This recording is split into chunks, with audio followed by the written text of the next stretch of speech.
if the cost of 1 square meter of a plot of land is rupees 900, find the cost of a plot of land that is 25 meter long and 20 meter broad. म्हणजेच जर 1 square metre जमिनीच्या प्लॉटची किंवा भूखंडाची किंमत 900 रुपये असेल तर 25 metre लांब व 20 मीटर रुंद असलेल्या भूखंडाची किंमत शोधा. तर हा आहे प्रश्न. आपल्याला हे सॉल्व करावं लागेल.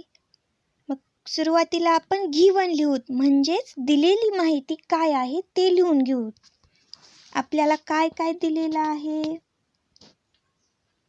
Cost of 1 square metre of plot of land दिले रुपीज 900. नंतर प्लॉटची लेंथ दिली आहे 25 मीटर आणि ब्रेथ दिली आहे 20 मीटर. मग काढायचे काय आपल्याला?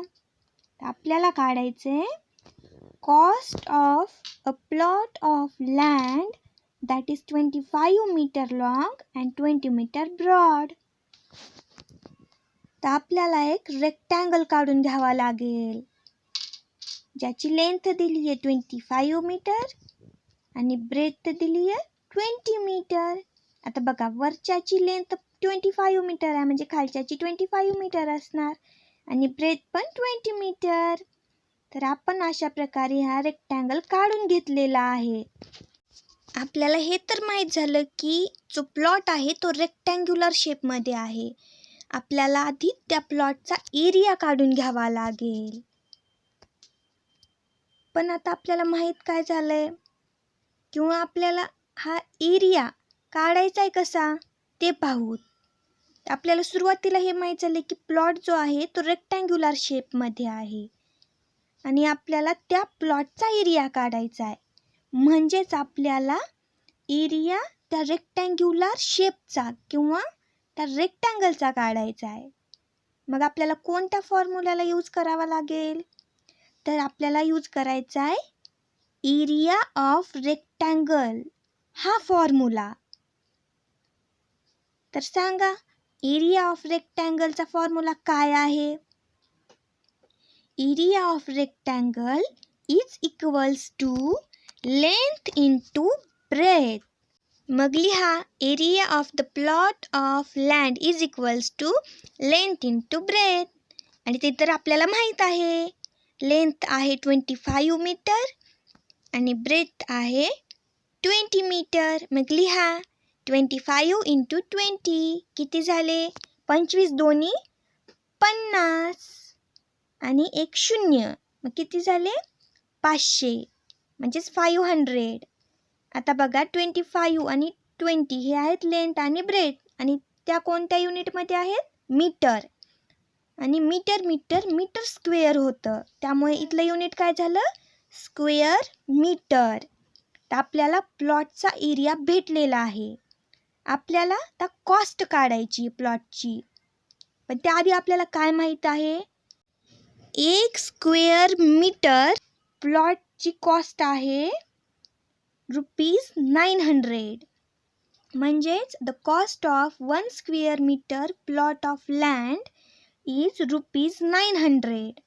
आणि आता आपल्याला 500 स्क्वेअर मीटर प्लॉटची कॉस्ट काढायची आहे.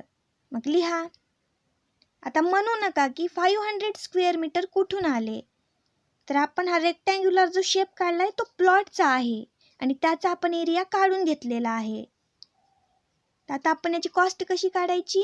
1 स्क्वेअर मीटर प्लॉटची कॉस्ट गुणिले 500 स्क्वेअर मीटर. तर मग आपल्याला करावं लागेल रुपीज 900 इंटू 500. तेव्हा आपल्याला कॉस्ट मिळेल. तर लिहा रुपीज 900 इंटू 500.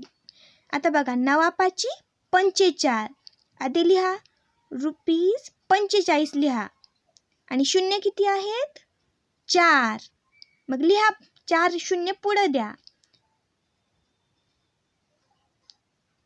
हां, गुड. आली का नाही किंमत? तर 500 स्क्वेअर मीटर प्लॉटची किंमत किती आली? 4,50,000 म्हणजे 4,50,000. मग लिहा. The cost of the plot of land is 4,50,000. समजलं का मुलांनो हे गणित? मुलांनो, आमच्या या चॅनलमध्ये गणित अगदी सुटसुटीत अशा पद्धतीने शिकवली जातील, ज्यामुळे तुम्हाला लोड पडणार नाही गणिताचा आणि ते तुम्हाला अतिशय सोप्या पद्धतीने समजतील. आणि प्रत्येक व्हिडिओमध्ये एक गणित शिकवलं जाईल, ज्यामुळे तुम्हाला दुसऱ्या गणितांचा लोड पडणार नाही. आणि हे गणित अगदी सोप्या पद्धतीने शिकवलं गेलं आहे, ज्यामुळे तुम्हाला ते एकदम लवकर समजेल. तुम्हाला तुमच्या इतर विषयाचे जर व्हिडिओ हवे असतील तर तसं कमेंट सेक्शनमध्ये सांगा. ते व्हिडिओ आम्ही यूट्यूबवर अपलोड करू. आम्ही इंग्लिशचे synonyms, अँटॉनिम्स, rhyming words, opposite words upload केलेले आहेत, ते तुम्ही पहा. पण त्यासाठी तुम्हाला यूट्यूबवर सर्च करावं लागेल शौर्य सी 927 एज्युकेशनल व्हिडिओ. अभ्यासाला घाबरू नका, हे व्हिडिओ पहा, तुम्हाला समजेल आणि तुमचे मार्क्स पण वाढतील.